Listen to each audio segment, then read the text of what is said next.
2024, February 20, Tuesday. Hands off the mouse. Protesters' mouths must not be covered in democratic society. The Presidential Security Service has done it again. It looks worse this time, and they should come up with a better response for hecklers, because there will be more. It happened when President Yoon Suk-yeol was giving a speech at the graduation ceremony of the Korea Advanced Institute of Science and Technology in Daejeon on Friday. A man in a graduation cap and gown stood up from the audience and began yelling that Yoon should restore the state budget for research and development, which the government cut for the first time in 33 years.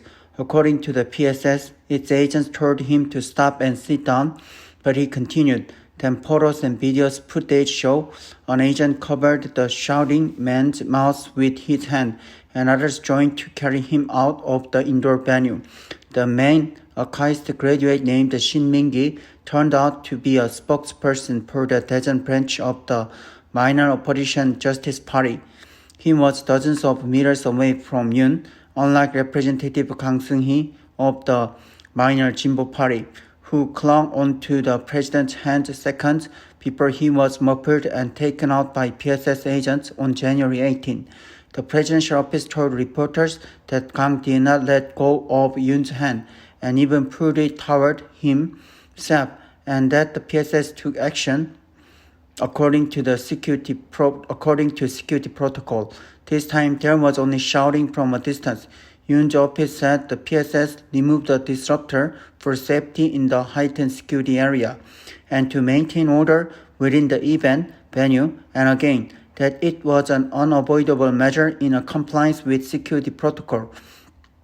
Shin said in a press conference on Monday that he was locked up in a place within the KAIST campus and moved to a nearby police station. Police are set to question him 2 weeks later over a suspected interference of business. What is most disturbing is the PSS officials' repeated clasping of their hands over a protesting person's mouth. Someone can be moved out of a venue if they disrupt an event, as per the manual, but is the forceful hushing really necessary? South Korea is a democratic society that shares its core values with its strongest ally, the U.S.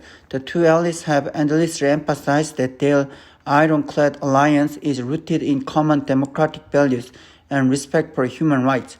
The U.S. Security Service and police take action to protect such VIPs at the slightest sign of a security risk, but they do not cover a speaking person's mouth. One of the best-known cases of use of excessive force in the U.S. took place in 2007 at the University of Florida. Video footage shows police officers escorting out a student after he heckled then U.S. Senator John Kerry during a forum at the school. They did not cover his mouth even as he yelled and aggressively resisted for 2 minutes, although they eventually stunned him with a taser after multiple warnings. Disruptors at U.S. campaign rallies or other political events are often escorted out as they keep protesting, but they are not muffled. The PSS said they employed a technique called 이격술, which includes covering the disruptor's mouth to separate the potential threat from the president. During Yoon's pre-recorded chat with the KBS anchor that was televised earlier this month, Yoon said he wished to be remembered as a president who treasured children and prepared for the future through advancement of science and technology. Many children would be appalled to see photos of PSS agents violently shushing someone graduating from a top science university, then repeatedly hearing the PSS has done nothing wrong. They might even get the wrong idea that they should keep their mouths shut at all times, like children in China or Russia. Similar incidents will continue to happen. Will Yoon decide not to attend these events? Will the PSS continue to act like someone's speech can be a threat to the president? They cannot, and they must not. It may be unrealistic to expect the president to gracefully address hecklers during speeches like former U.S. President Barack Obama did, but the least he can do is to ask the PSS to stop gagging people.